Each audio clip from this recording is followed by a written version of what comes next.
Oh, and we're all behind here. Waiting Not on we. you. Not we. Settle down. Settle down. Settle down there. Come on, Ghost Rider. Oh, Pattern is opened up. are we live? We are. We are. Yeah. Don't you know? Joss. Special Officer Doofy report. Jesus. What happened? What?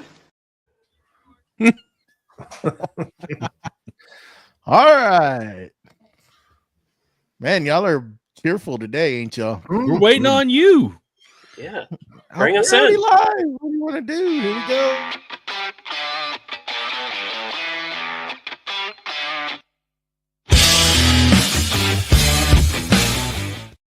Welcome to Creative Makers Podcast, episode 95. I'm Joey with Steel Blade Woodworks, and I'm joined by my co-host Matt with Wacky Works, BJ with Byroms Custom Woodworks, and the Mustachio with the wooden mustache.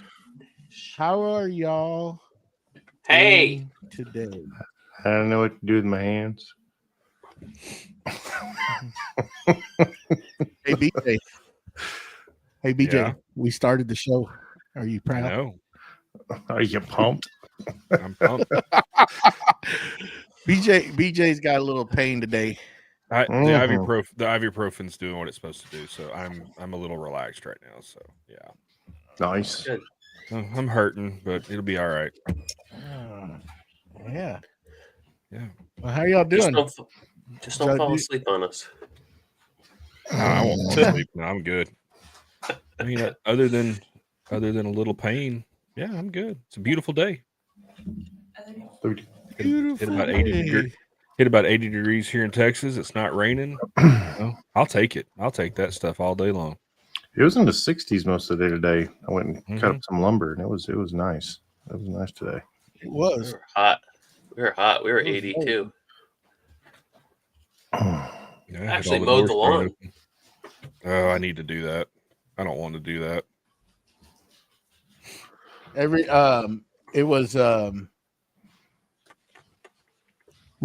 the grandkids in here today helping me move some stuff around, been trying to get this office back in order, and they were helping me haul some stuff out into the shop. We got in there and they're like, Paw, it's hot out here. Do you have any air conditioning? It's bad when your grandkids are busting you out. And all I can hear is Matt. Yeah, it's in the box. It's in the box. If you look over there underneath those other boxes, I was like, get inside the office. Get out of here. God, oh buddy. Just kind of getting everything going. What's going on, everybody? Happy Sunday. Thanks for coming in and hanging out with us. Hopefully we have some good information on this show today. But let's get it kicked off, BJ. What you got? Let's get over into that beautiful, beautiful segment that we like to call What's Blue with You. And again, we're going to start with the man, the myth, the legend. And we're going to all ask him the question that everybody wants to know. What's in the box? So, Joey, what's in the box? What's I know in what's in the box. Right there. You see it?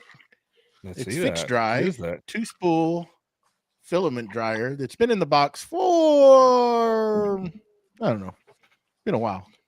6 So months, it's gone. a year? It's over a year. It's gone through its marinating and it's ready to come out.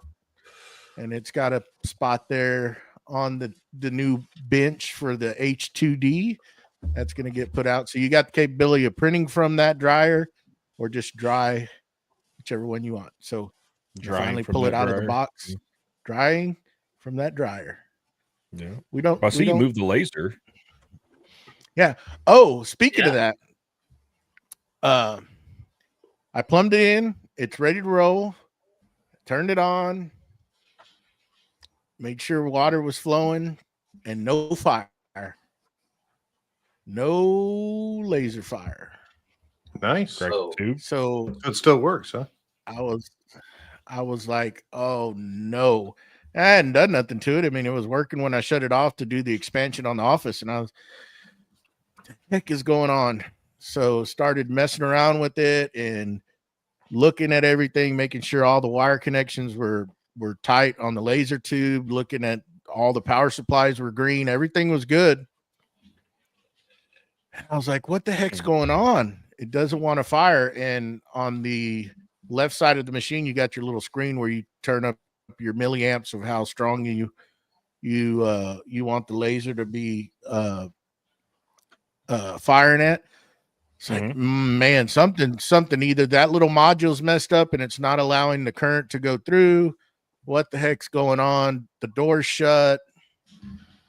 I was at a loss, started watching videos, and then went back to it, and it's like, oh, maybe if it helps if you turn the dang key on to turn the laser on. Yeah, that'll do it. Yep. And it fired right up. So that was a good feeling once it fired, because I was like, I'm gonna have to troubleshoot this and order some stuff, and it's working. Everything's hooked up. It's ready to roll.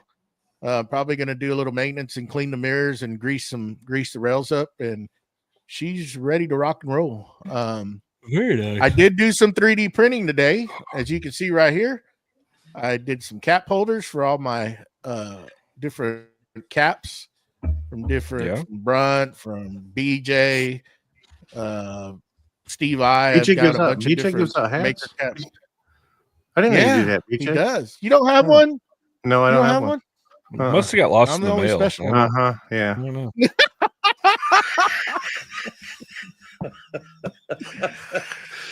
Sorry, BJ. I didn't think he'd Anyways, catch on to that moving one.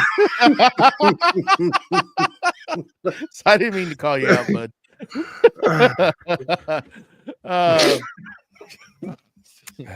But anyways, did some 3D printing. I had a little fiasco with one of the P1Ss. I did a calibration on all of them after I cleaned them up and did some maintenance, greased everything up.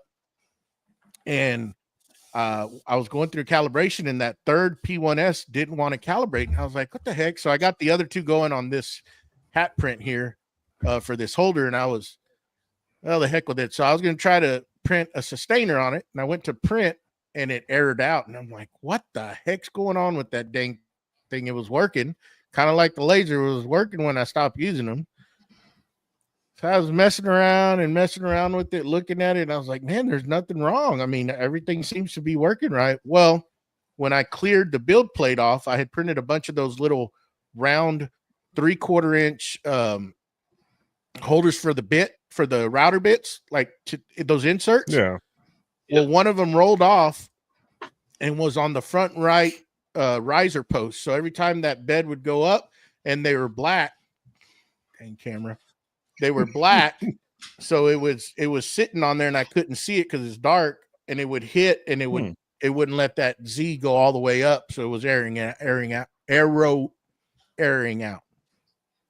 So once I found that and took it out, then everything worked. And I didn't get to print that box because I didn't want it to be making noise while we were trying to do this. But yeah, the office is pretty much, I got that around the corner over there. I still got some cleaning up to do, get rid of some old boxes of stuff that had been stored in them, and get those thrown away and finish that out so that can be done. So I had a pretty packed weekend. Been busy in here. So child labor and all. Nice. Yeah. They're good. Yeah. They're giving me some, wanting AC out in the shop, and yeah, as you Nice do. to have. Yeah, it is.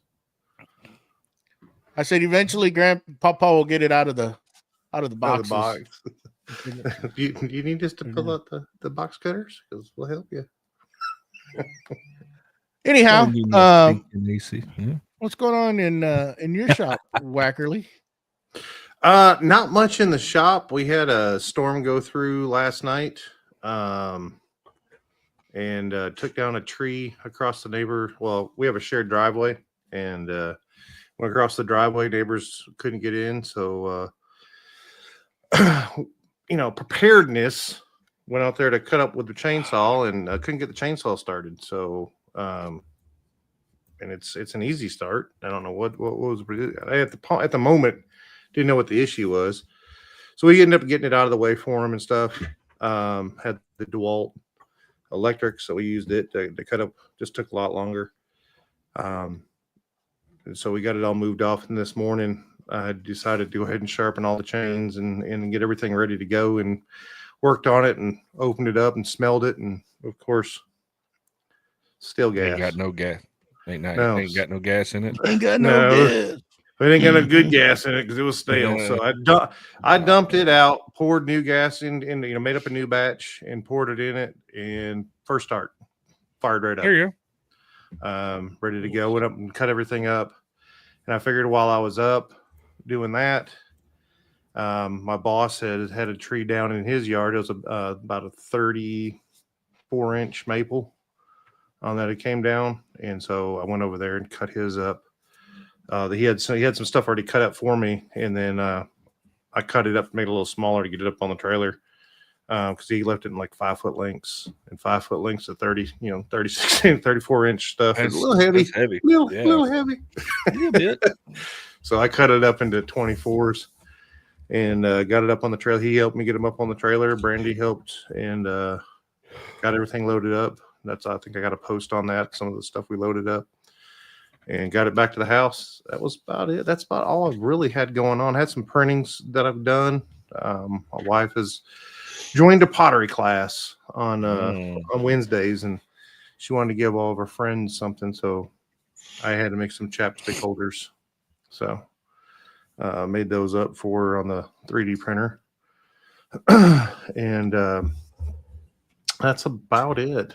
That's all I've really got going on. So how about you, Mustachio? What you got going on over there? Oh, let's see. I'd like to say May the 4th be with you.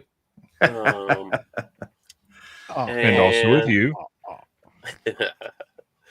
Let's see. I got some little bit of work done in the shop. Strategizing. I figured out where my battery charging station is going to go. In addition to printing something out for the Festool charger for their batteries, because I think the Festool battery charger, it can be mounted on the wall or it can sit flat. It's not meant to be hung upside down like I want it to. So I had to print out a little like support for the front of that so that it can kind of like grab that front lip. And surprisingly, it just finished printing before we started, and it fits perfectly. First print, first try, first design. Nice. So Attaboy. that's good. And yeah, I moved some stuff around. I really just need to spend like a couple solid days in there and just move everything around. I get distracted very easily, and I'm Not just you. like No. start working. I'm like, oh, okay, let's focus on this corner and move all this stuff around. And I bring something over to another part of the shop, and then a half hour later, I find myself that I'm doing something different.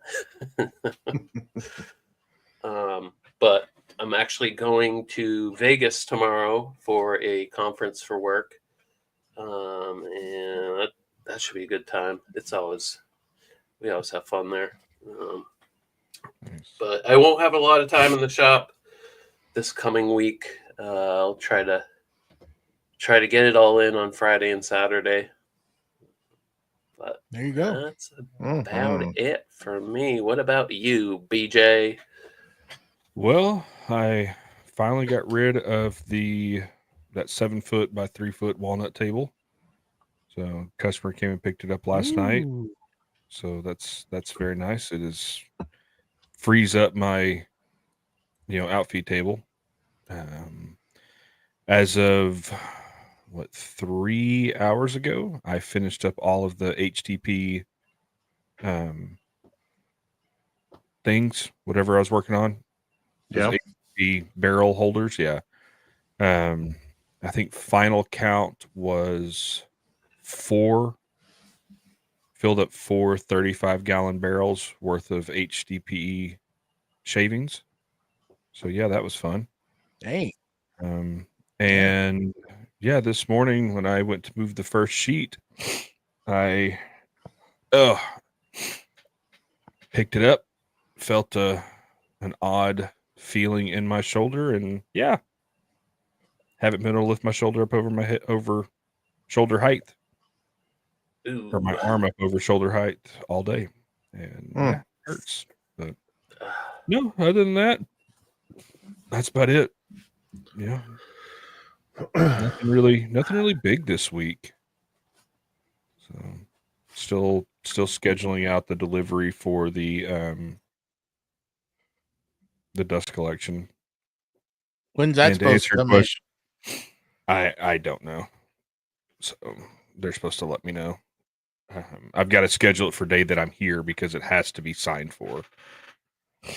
So yeah, it'll probably be earliest next week.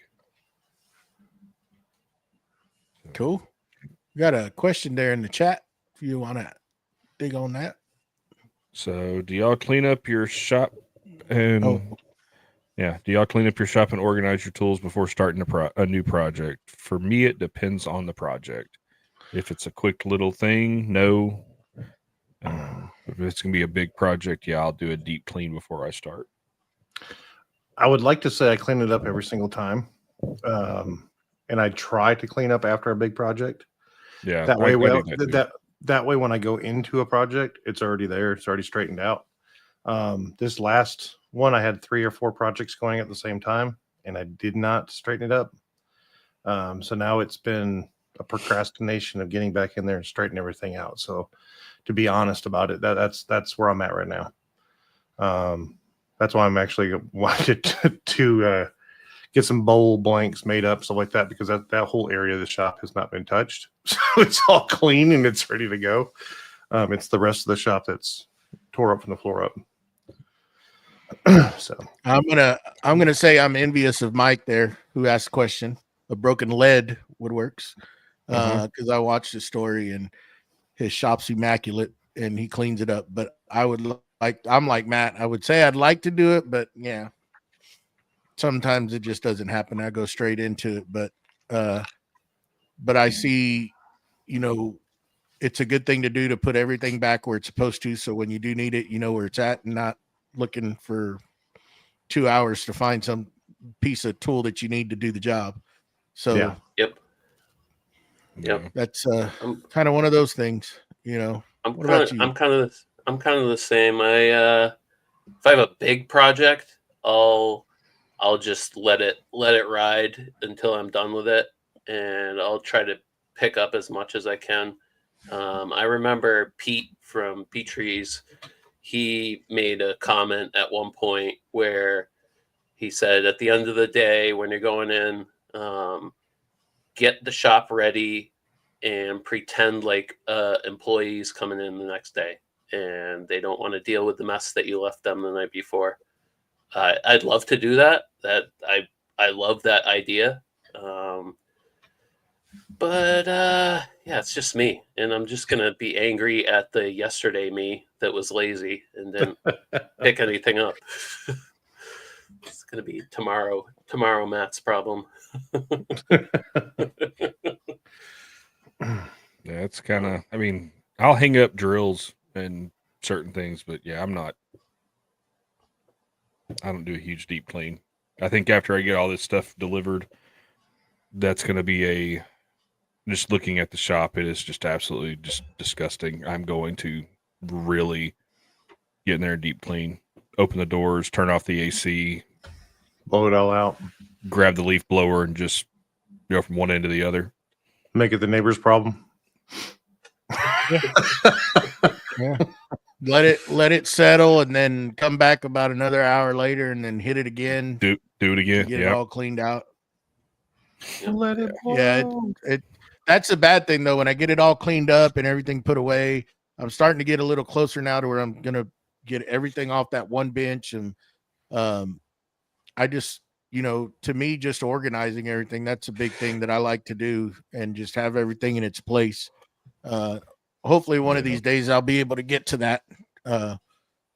Just stop. I'm like Matt, like Mustache. I procrastinate a little bit, and then I'll start jumping into too many different projects, and I just need to get one done. This one here in the office is, I mean, for the most part, is pretty much done. I gotta do some stuff around the corner over there, but it's just cleaning up.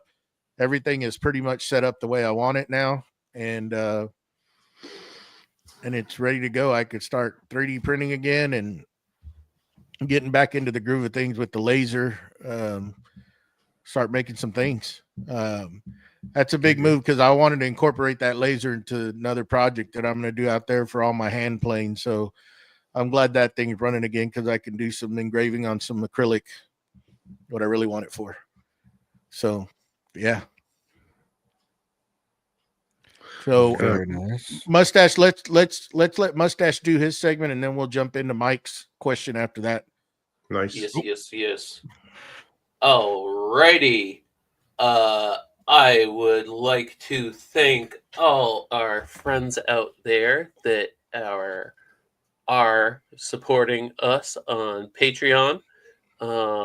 We have Keith Drennan from Blackthorn Concepts, Scott Shirk from Will Creek Lumber, Don Patterson from What's Next Woodworking, Mike Holmes from Broken Lead Woodworks, Matthew Serio from Artigiano Serio, Jason Sullivan from JM Sullivan Woodworks, and Victor from Whim Design. If you would like to support us on our endeavor, you can go to our Facebook, Instagram, or thank you. I was going to find that. Facebook, Instagram, or YouTube links for our Patreon, and jump in to your appropriate tier. And we thank you in advance. Thank you. Yeah. Family's growing. Our family's growing, and Yes, it's it so cool is. to watch that. It's nice, and we greatly appreciate y'all supporting the show. It helps us out tremendously, and thank y'all for it. And just so you know that we do monthly giveaways, and according to your tier, you get more chances to win. And just throw this out that coming up, we're at episode 95. We got 5 more episodes to our 100th episode, and we got some pretty cool prizes to give away. So remember, y'all have to be present to win this, and it's going to be fun. Just come out and show some support to some of the companies that support us, and some of the local makers that support us as well. It's going to be a good time, big milestone we're going to hit, and hope to continue it on with y'all support. And let's move into it, guys. Let's hit that question from Mike, and then maybe we could talk about our topic. So if you only had one machine, Ooh. you want me to read it? Yeah, go ahead. Sorry, I didn't mean to. Okay. If you only had one machine, which and why would it be? 3D printer, CNC, or a laser? Oh. Who wants to Ooh. go Like first? that. I'll go. I don't like that question at all, because It's 3 completely different things. Yeah, I mean, the printer. Oh God, I'm. I waited so long to get a laser. Finally got a diode laser. I love that sucker. The 3D printer. Oh, I modeled a ton of stuff, printed a ton of stuff. That's super handy. Also, CNC I've yet to get into. I don't know. Laser.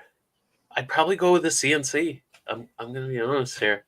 I feel like that's got personalization for the most part. I mean, you're not going to get a deep burn like a laser would, but it's so versatile that you could do with the CNC. So yeah, that's me. I was going to say CNC because I had a CNC before anything else, and I was doing engravings, custom signs, all kinds of stuff with it. So yeah, I think CNC would be my go-to at the end of the day.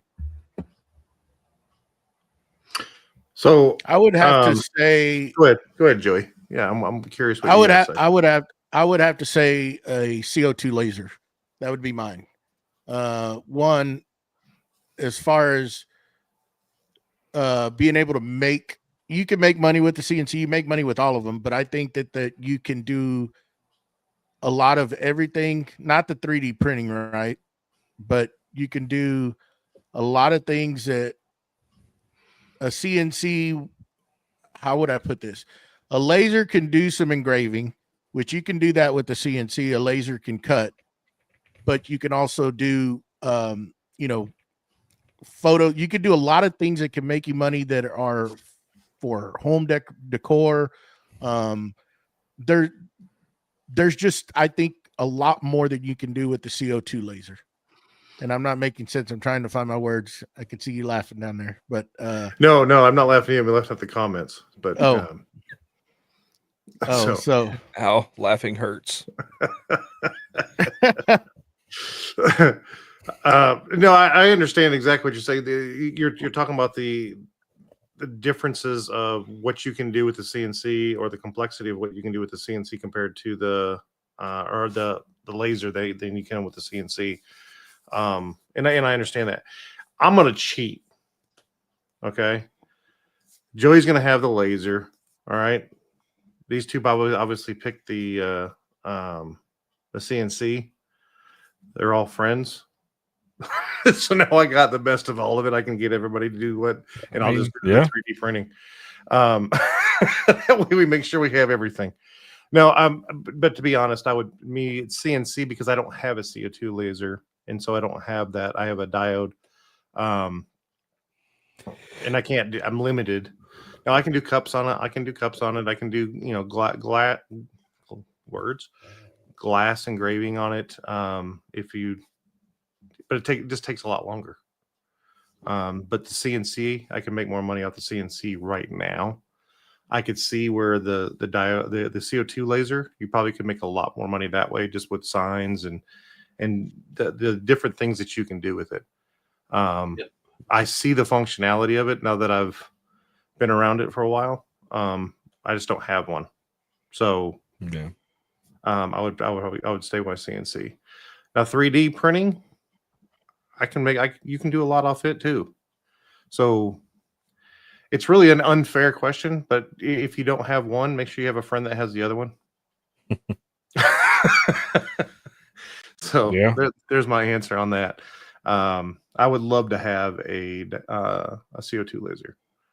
I mean, that would be awesome in the shop. And I actually have space, so CNC, you can mill parts. I mean, he's not wrong. No, you're not. He's got a point. He's got a point. He's got a point. Yeah. He's got a point. I mean, they all work hand in hand. That is a tough question to choose because I love them all, and I like to incorporate all of them together. You know, it's, I don't know. I've used the laser a lot, and I've made some cool things, and I've sold a lot of stuff, and it's so quick and easy. You're not having to change a bit out. You're not having to zero, et cetera, et cetera. Now, don't get me wrong. I love my CNC. It's cool, but I can go in there and design so quick on a laser and put detail on it, cut it out. Now, it's not going to be of that big of material that you can do on a CNC. So you're limited as far as structure, integrity, whatever you want to, however you want to say it, right?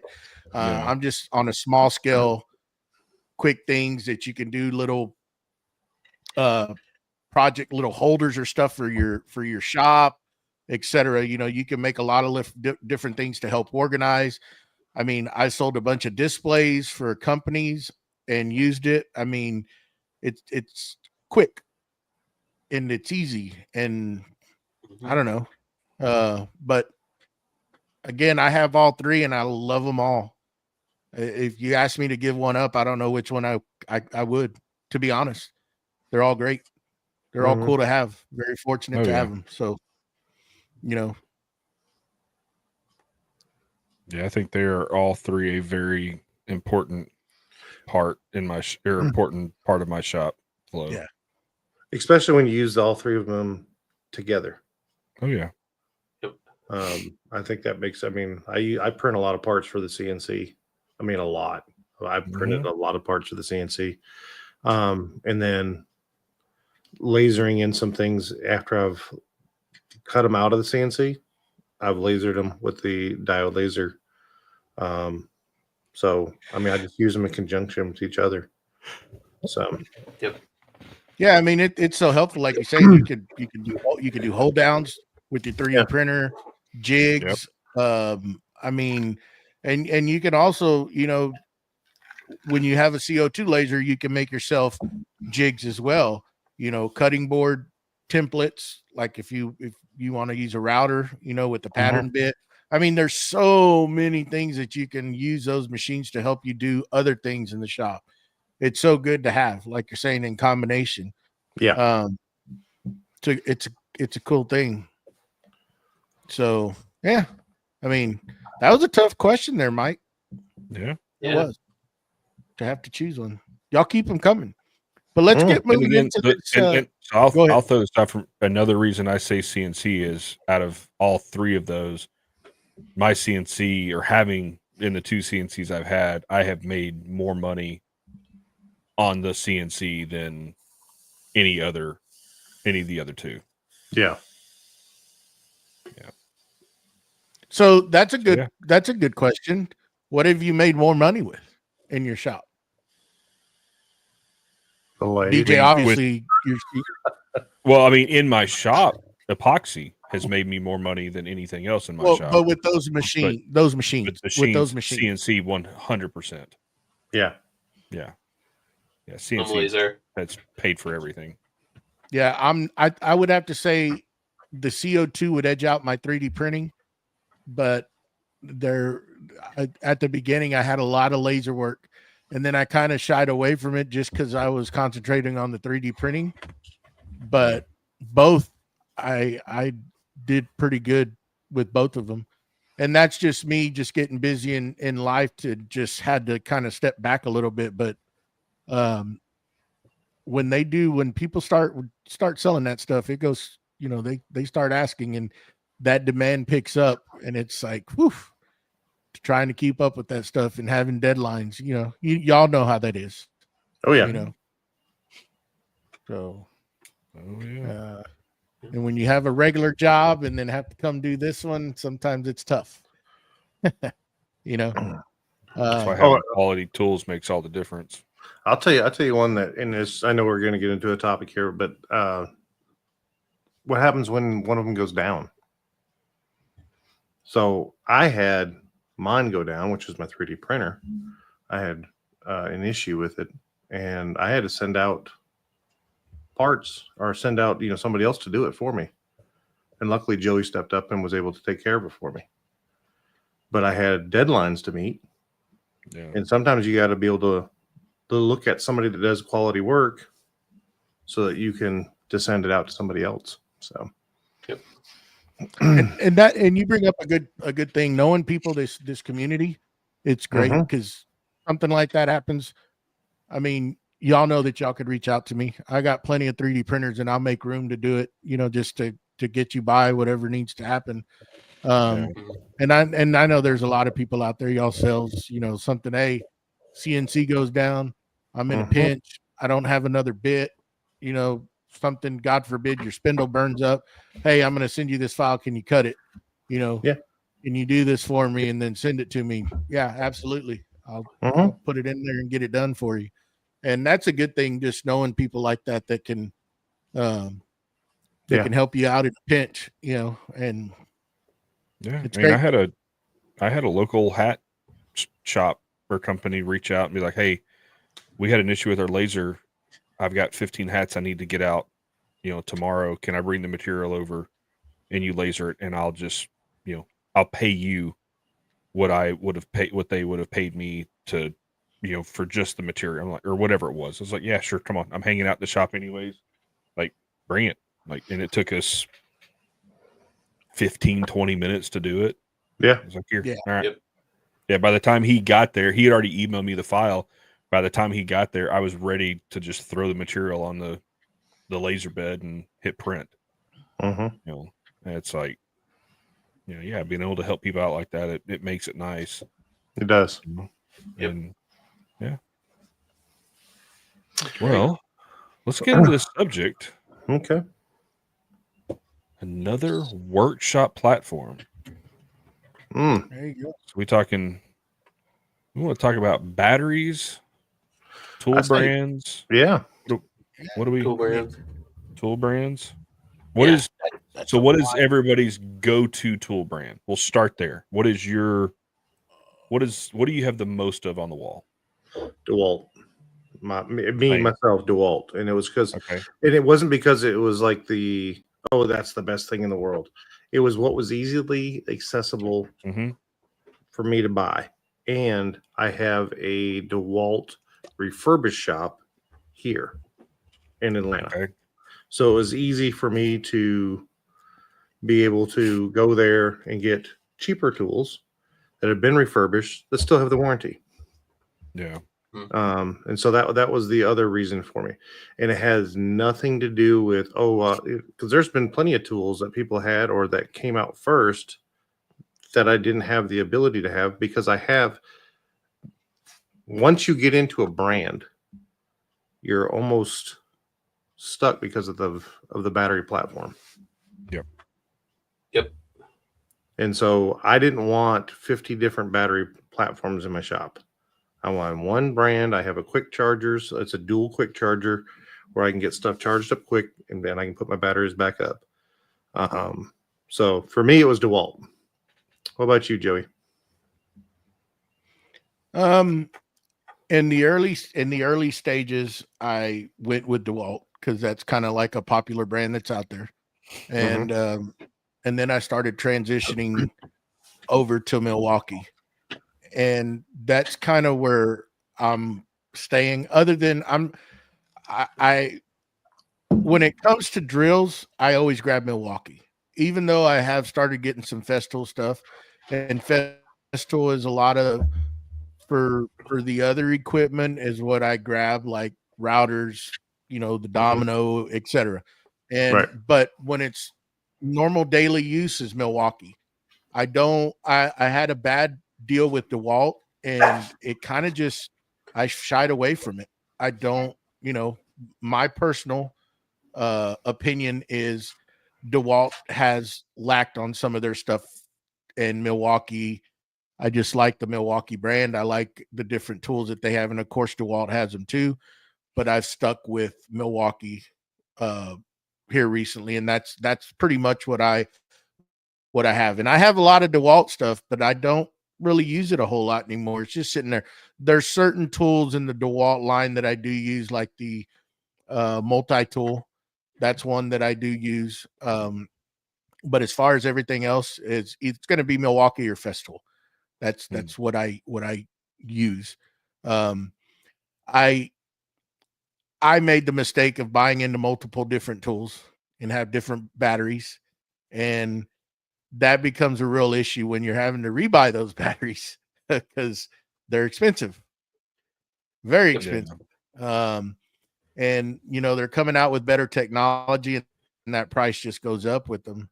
And it's constantly, you can wait for the holidays, and that's usually when you'll get good deals.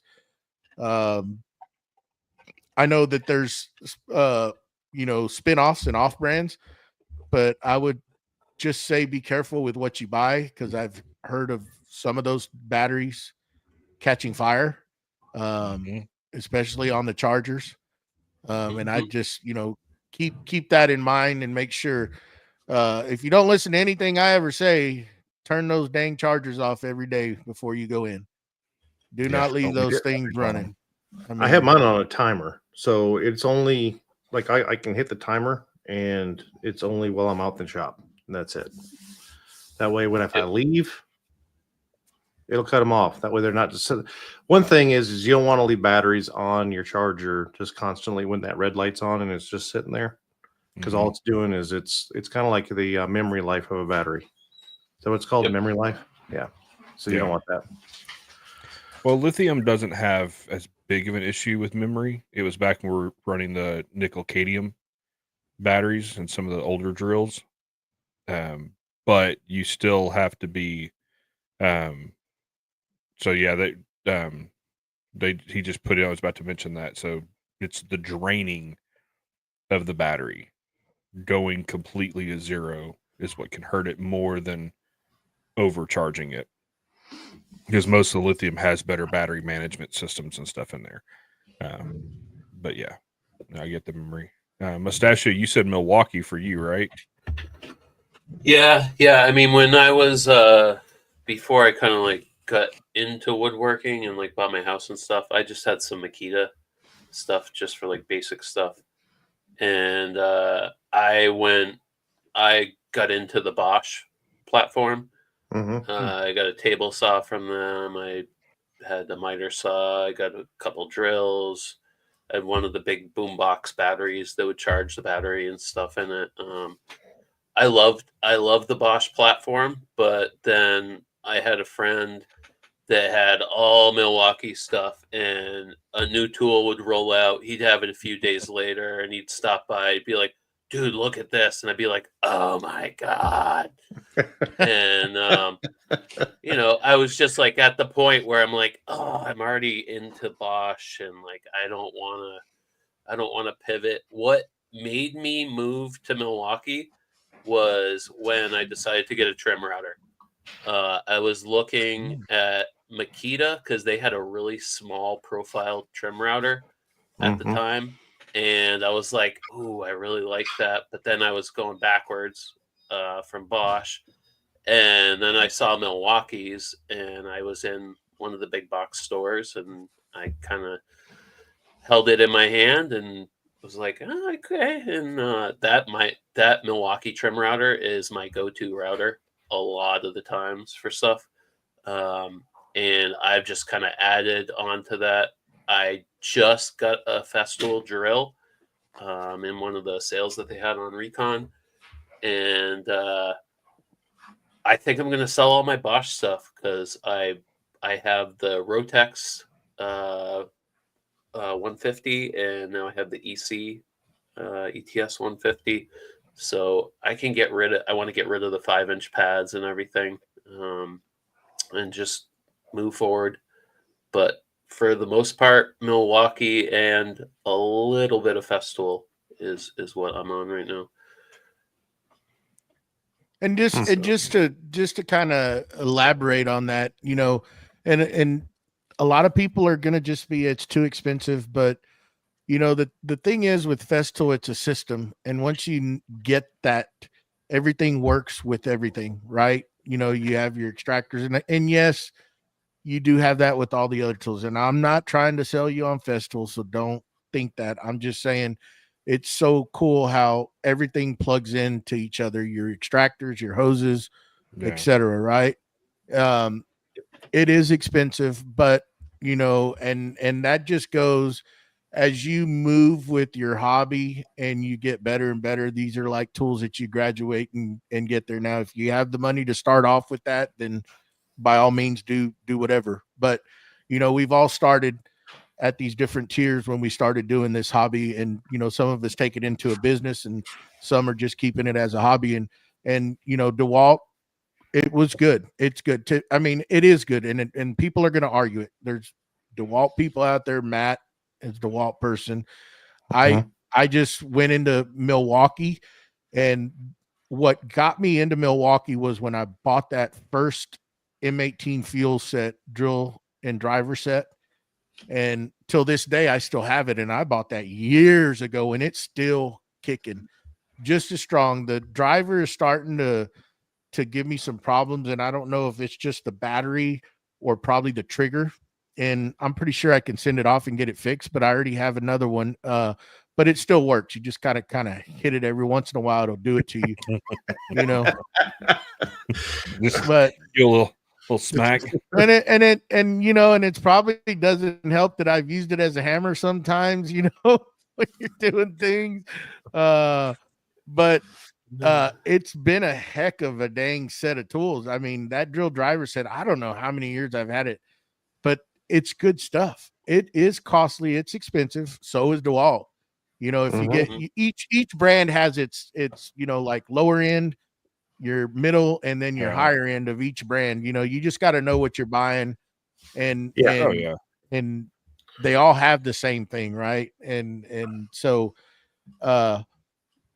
I just love to stick with Milwaukee because they have so many different attachments. You know, that little 12-volt drill that has all, you can buy the set. I think Mustache, you have one that has the different heads that change out. I mean, oh, there's a 90-degree. That thing is invaluable. Like, I've used that. It's especially when I was kind of doing little like TaskRabbit stuff back in the day. I wish I had that because that drill is awesome. Yeah, and you know, then they started bringing out stuff, and you know, DeWalt has the same things, but then you get into the pack out stuff, and you have all these different organizational things, and that's, to me, is a big part where you can have a dedicated spot, and it is expensive, but it's cool where you know, they have your different sustainers, let's just say sustainer type deals where you can put bits and put your drills in and in the shop. I mean, it's cool. Yeah, but I mean, for those of us that just work in our shop, what's the point of having the pack out? Really, it's, to me, that's a waste of money. I can build beautiful drawers, and I've got my, you know, what is it, the wall control stuff. I've got that, and all my drills and drivers, and I guess I'm out of the norm. I don't have a dedicated tool brand. Like, I've got DeWalt, which I do. I love my DeWalt drills. I've got Rigid. I've got Hart. I've got, you know, Festool. I use it all. I will say the one thing I love about it, not even just DeWalt, but there's a tool brand out there called Maleef, I think. Mafel, yeah. And they make tools that work with DeWalt, I think Milwaukee, and maybe Makita batteries. I know DeWalt and Milwaukee for sure. But I mean, I've got a battery powered hot glue gun, a battery powered, you know, trimmer thing for trimming bushes. You know. Yep. I mean, don't get me wrong, BJ. I've saws. got tools that I use of other brands, right? Yeah. So, like, one thing that to me is invaluable, and it's that Ryobi, that it's the, what is it, the Power Strike, the Brad nailer. Yeah. I love that thing. Thing is freaking great. And I have the stapler. I have some Ryobi stuff. The trim router was good. It's just a little awkward with the way the battery is. But as far as the trim router, depending on what I'm going to do, I'm either going to grab the Makita corded, or I'm going to go for the Milwaukee cordless, which is, Mustache is the one that put me on it. And once I got it, because I was going to go buy the DeWalt, and I ended up with the Milwaukee, and I love that little trim router. It's a good trim router. There's nothing wrong with it. Even the dust collection is decent on it too. On that That's router. saying something on a trim router, because they usually have, or any kind of router usually has horrible dust collection. I mean, I think I've used both the Makita and the DeWalt, and I really don't see a huge difference between the two. A little bit different in the weight, but I got my DeWalt, and so I just love the battery system, so that's where I'm at with it. But I think both routers, the trim routers, are amazing. Trim routers and multi-tools, both of them. And I'm, like I said, DeWalt guy. Have DeWalt. The multi-tool for the Makita, Milwaukee. It's the Milwaukee. The multi-tool for it, I think it's better, in my opinion. It was a smoother smoother cut with it. I think that DeWalt's was a little bit more vibration on it, but it's not enough for me to switch the whole entire platform Yeah. and batteries because it's the batteries that I'm stuck to. So Yep.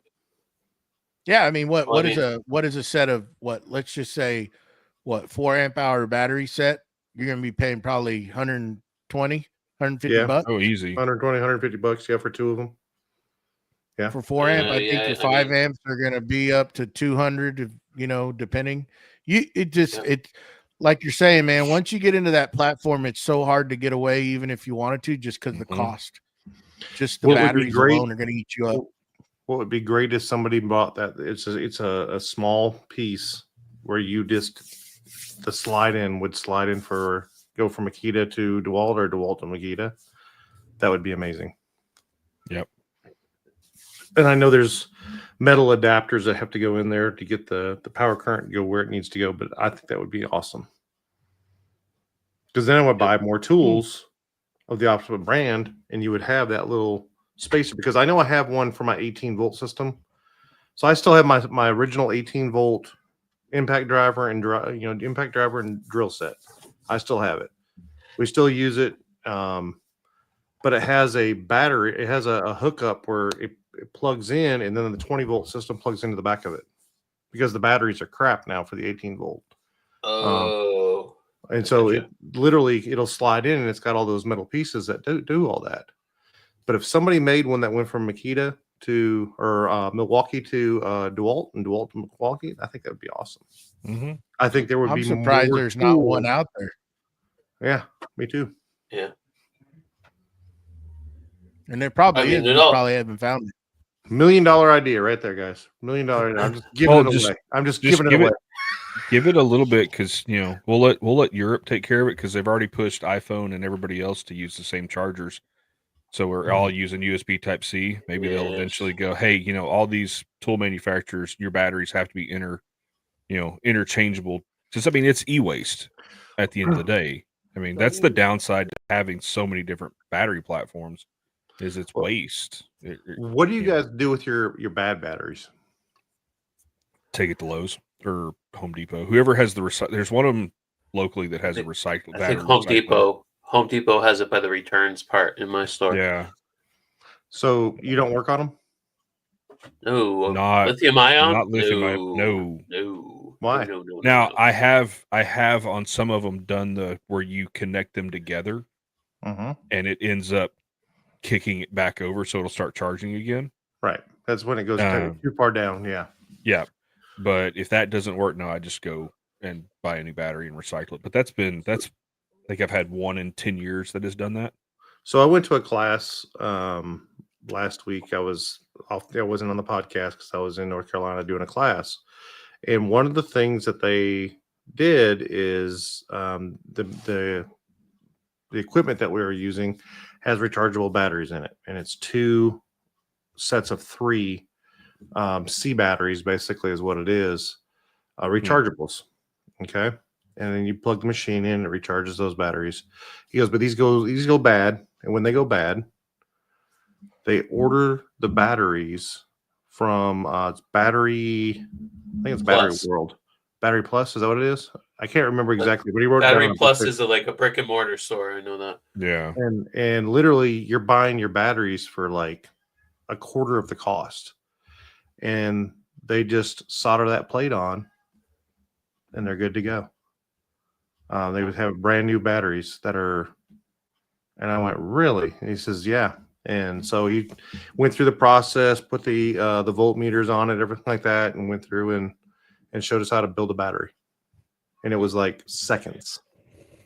And then heat tape goes around. Once you get it, and it's got the 2 metal plates on it, and then the heat tape went on it, done.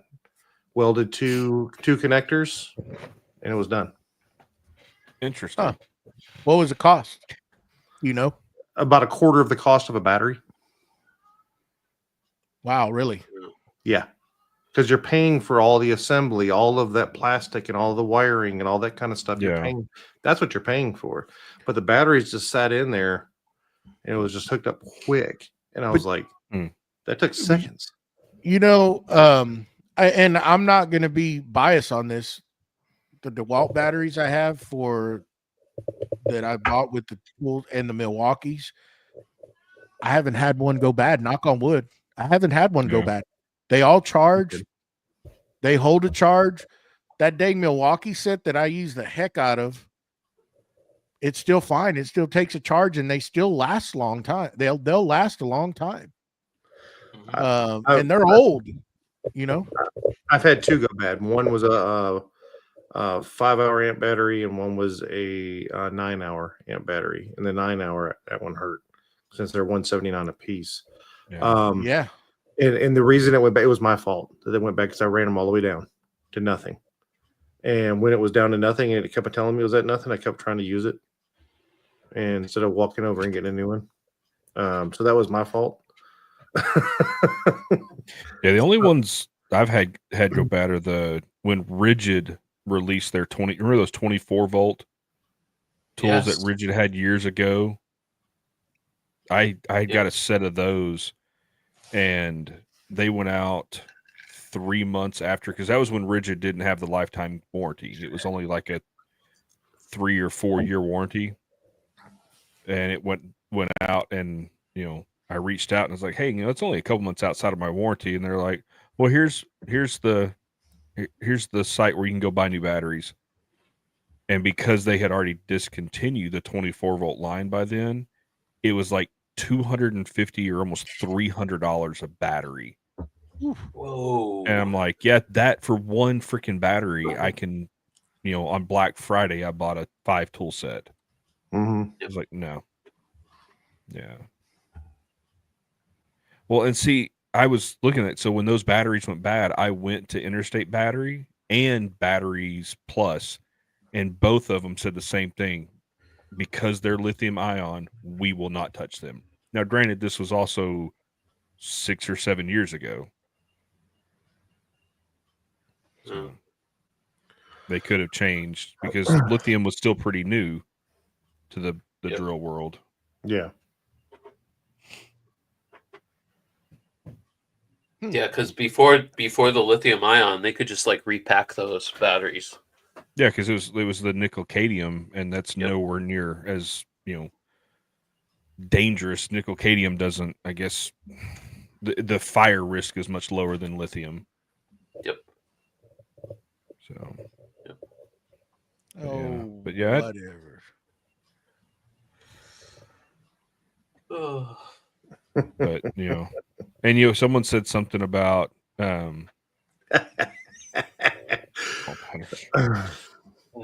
Black Friday deals. Now, if you could, would you go to strictly all battery powered tools for like No. nail guns, No. all that stuff? No. See, I'm the same way. I like my air powered nail guns, and there's certain tools that I believe should still plug into a wall. Well, and my biggest one that should plug into a wall is a skill saw. I have skill saw. I have a DeWalt. No, I love my battery powered skill saw. When I'm cutting thick stuff, I still use my worm drive. Okay. And it'll cut right through it. Where a normal skill saw, which my normal skill saws that are plug-in are still porta cable. They're the older porta cables because I haven't bought a new one. My DeWalt, I have a DeWalt cordless 20-volt, and then I have a DeWalt cordless track saw, and that worm drive will put them to shame. Oh yeah, no, I wouldn't doubt that. But I'm gonna have to just say that there's certain tasks that still require cordless machines, right? Although there's, corded. Although there's cordless like table saws, right? Festool makes one. I don't know if any of the other brands, but DeWalt has I think DeWalt has a cordless, right? But you can't. I think You're not going to be. does too. Yeah. You're not going to be able to do certain tasks on those small table saws because they're made for doing small things, right? Correct. But one thing when it comes to is like, let's just say router, when you're needing to do some big plunges and stuff, tell me where you're going to get a cordless router to perform a task like that. There's not, Mm-mm. right? Maybe for like 3 minutes. Yeah. You know, well, yeah, because it's going to burn the battery up, right? You know, so there's that. When you say that, you know, as far now, will say, you know, there is track saws out there that are cordless that'll work, that'll cut big stuff, and those are good to have. You don't have to lug around a cord. You can still plug them into some sort of vacuum, and they work great. Now, again, though, if you're out there doing like a lot of like a builder where you're using it all day long, you know, how long is the battery going to last? Are you going to be charging batteries? And that's just another thing you can do versus just plugging something in and just cutting all day long. Well, Don't have to worry. You know, and what you're going to look at is when you're on a builder. So let's just say a house site. Let's just be easy about it. So your house site, look at what, if you ever drive by one or you ever stop by and see one, or so somebody's having a house built, cords are going to be on the ground. Your cordless is going to be in the air. Yeah.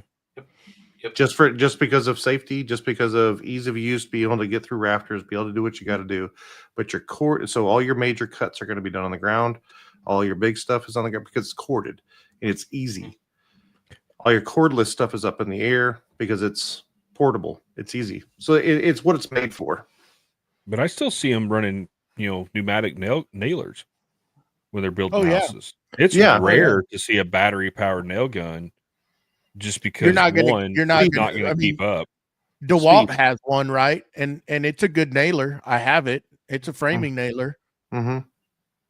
But it doesn't last long. I mean, it will last. The battery burns up. You know, if you're using the heck out of it, you're going to burn through a battery, and you better have them charged up and ready in line to do it. Oh, yeah. Now, I will say on that nailer, it was a dang good nailer, but the striker wore out pretty quick. And I had to revert back to using my old pneumatic framing nailers, which, you know, I have a Porter cable, and then I have I don't know what the other brand is. They're I would have to say that they're not as heavy as the battery powered one. The battery seems a lot heavier and you wear out quicker. Now, you know, there's different versions, and there's Metabo and you know, there's different styles of framing nailers when you come to that. And those things you gotta know. A lot of them that you see, I think you see the Metabos or the Porta cables. Anyhow, I'm not in that profession, but you know, they're like you say, a lot of them that you see, it's all air when they're doing that kind of task. Yeah. You know, because it's speed. It's 100% because of speed. Your air is there. Yep. Yeah. I remember my dad had and this was before the world of, you know, when nail guns had safeties on them, so you could just shoot them. He had a staple gun for doing upholstery, and you could hold the trigger down and just run it. Oh no, and as fast as you could run it, just was fully automatic. And you know, that one was fun because when he wasn't in the shop, you could dump a whole string of staples pretty quick and into the insulation of the shop wall. So my air nailers are still that way. You can set them up on single or burst, and so it does a 3 burst. Okay. And so I always thought about it as a pew pew kind of thing, but it's literally, and I've on accident a couple of times had it there and stuck it down and went on a burst on accident. Ooh. I'd say the only time my Harbor Freight ones do that is when, you know, something's messed up. You know, because that's all I've got are Harbor Freight nail guns and staple guns and pin nailers and and they work great. I think, because they're the Central Pneumatic. Yes, which I've been looking because they have a new brand of nail gun. I can't remember the name of it, but it's like they're all black. I've been looking at upgrading just because mine are old and gross, and you know. But I will tell you this, that I have different versions of pneumatic nailers, but the one I will grab is that Central Pneumatic. It's like a 2 or 3-in-1 Brad nailer stapler, crown stapler. Yeah. I mean, I wore back in the day, I think I don't know how many of those I wore out, and they're cheap enough and they work great as long as you keep them oiled, and they're cheap enough for just like their paint gun, like their sprayer. 20, Throw it 30 away and bucks go for buy another one. And No, hell, you yeah. can find those things during the holidays where I know one holiday you bought one, you get one free, and then another holiday, buy one, get one half off. And hell, I have some in the box. in the toe box. That's a better way to say it, I guess. I What's in the caught myself. box? But it's a good nailer and it's cheap and it works. It works just as good as those name brands, you know. And I mean, I'll grab that one. I just hate the fact that's why when Ryobi came out with that one, it was cheap and I had the battery already. So I went and picked it up. And man, that brad nailer works great. I love it. Just plug a battery in and when it for small task, right? But if you're doing something big now, you know, It'll wear you out just lugging it around, though. Yeah. No. Definitely. Ooh, that's not good. Never good. Whoa. I can't count the number of times I've, not had a brad nailer pointed the wrong right direction, and it's followed the grain or something, and ended up in the bottom of my thumb or the side of my thumb. Yeah. So turning a nailer. So a brad nailer is an easy one to talk about. Turning it you shoot it one direction. You don't turn it sideways. Everyone thinks you turn it sideways, and it's going to follow that direction. It's basically going to curve right back on you. And so make sure when you're shooting it, you keep it the right.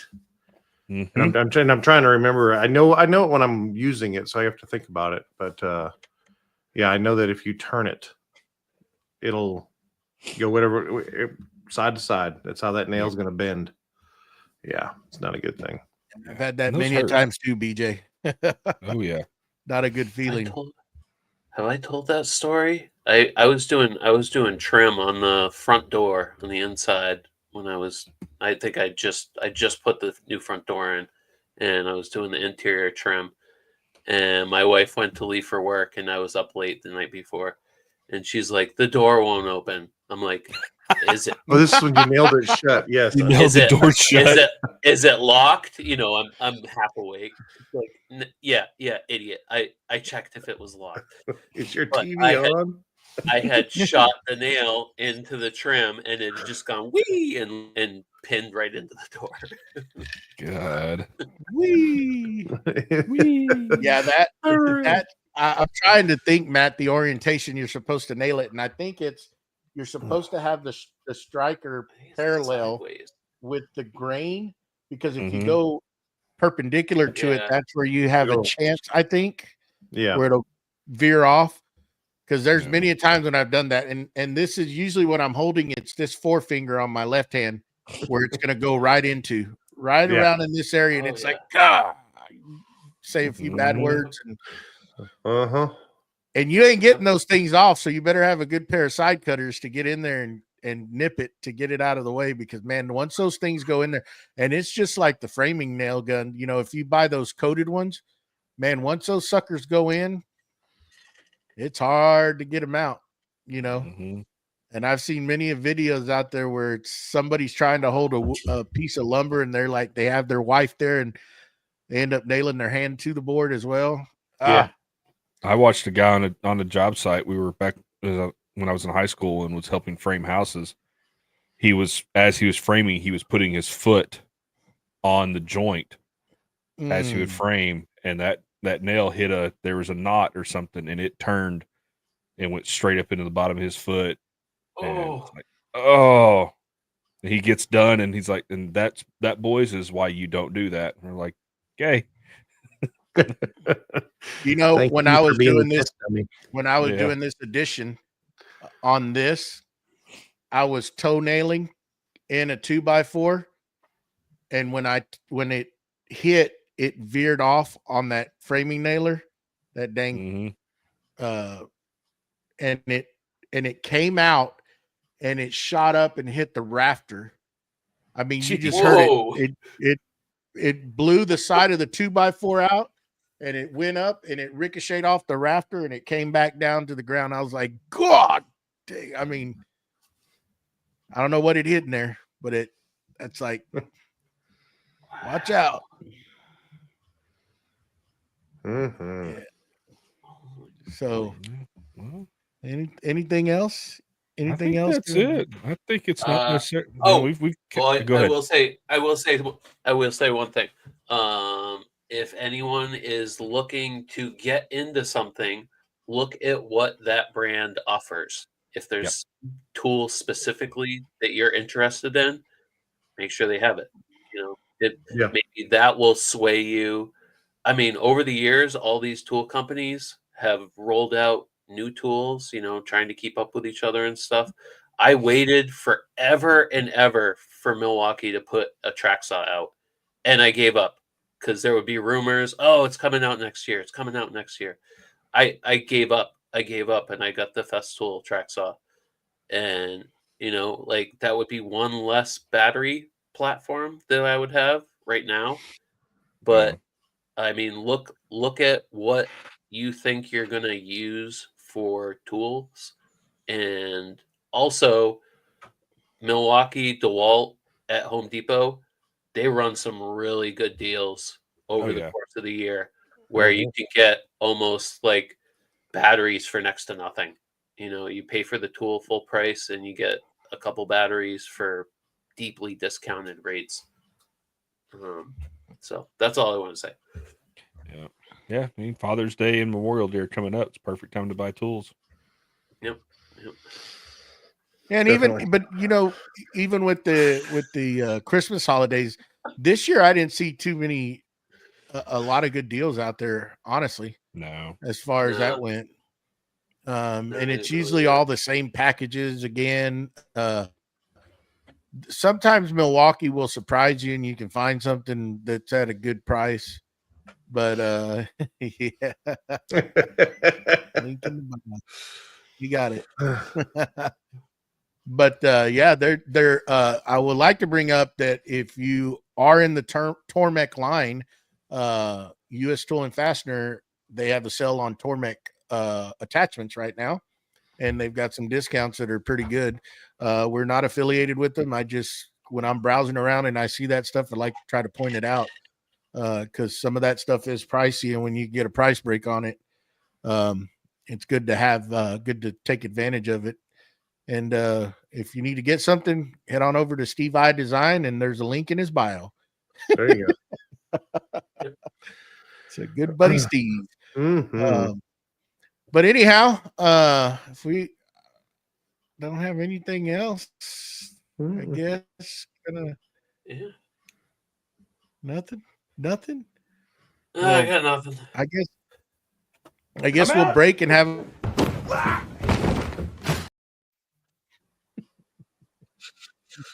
Like kids, like a bunch of little kids in here. Just remember, if you'd like to support us, head on over to patreon.com/Creative Makers Podcast.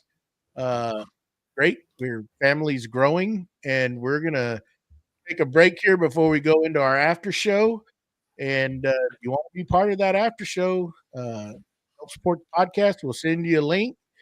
And everybody else, I've already sent the link to the after show. Y'all come hang out and carry on this conversation over there. And remember, 5 more episodes till our 100th episode. You have to be present to win. It's going to be fun. Make sure you show up. We appreciate everybody hanging out with us on Sunday evening. And please remember to give us a thumbs up on this show and leave us a comment.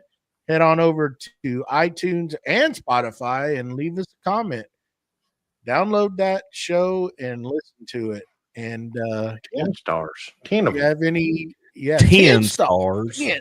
If you have any questions or you would like us to talk about something, please send us an email at creativemakerspodcast@gmail.com. And we'll make you famous. Put you on here. If you have any questions, just remember all you got to do is put QQQ in that chat and we'll bring you up. and display your question and try to answer it as best to our knowledge. But Give us ideas for topics. I mean, Telling you, yeah, we're only so creative. yeah, You know. yeah. So anyhow, happy Sunday. Enjoy the rest of your evenings. Patreon guys, we'll see y'all over there here in a little bit at 8:30. And that being said, y'all have 9:30. anything else? It's 8:30 Texas 9:30. time. It's the only time that counts. Eastern time makes it happen. Oh, Anyways. whatever. Oh, Ow. anybody got any YouTube recommendations on things you should watch this week, or other podcast recommendations? No, let's go YouTube recommendations. And What Matt YouTube Wackerle, recommendations? Matt Still Blade Wackerle, Woodworks. Matt Wackerle, yeah. Still Blade Woodworks. Still Blade Woodworks. Still Blade Woodworks. When y'all put out new. By the way, I'm content, gonna try to put out this H2D. I'm gonna try to shoot it during the week and probably put that words, Matt. Why would we want to watch Have a video of just a box? Because it's gonna be interesting. Maybe I'll pop out of that box. It's big enough. You know, wouldn't that be a thing? Did I set a camera up and come out of that box? I'd like to see it. Happy I'd love to see that box. birthday to you. No. I will not put Happy myself through that. Are you kidding me? birthday, I'm gonna give Mr. all y'all President. ammunition. No, sir, I don't think so. They will ban me. They will ban me on that video. It would be my last Well, one. I have a legit recommendation for people to go watch the video. Okay. Go check out the boys over on the Unsubscribed channel on YouTube. Watch their latest video. That's all I'm going to say. Okay. I think it's worth watching. Okay. Unsubscribed. All right, Unsubscribed. there you go. All right. Let's head over to that after show. There you go. All right, everybody. Till next Sunday, same time, same place, same beautiful faces, and we'll see y'all. Bye. Bye.